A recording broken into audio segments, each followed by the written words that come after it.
I watched an interview where three women shared how a simple gelatin trick made a noticeable difference in how they felt after a few weeks, without having to change their entire routine. And let me tell you, ladies, one thing I've learned: when something is natural and consistent, many people say they start to feel the difference in a light and effortless way. Samantha, for example, was one of the first to try it.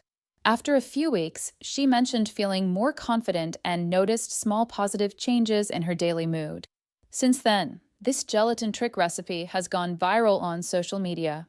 What I love the most is how calm and uncomplicated this routine is: no extremes, no stress. It's just a simple, accessible daily habit that many people say brings a sense of lightness and balance.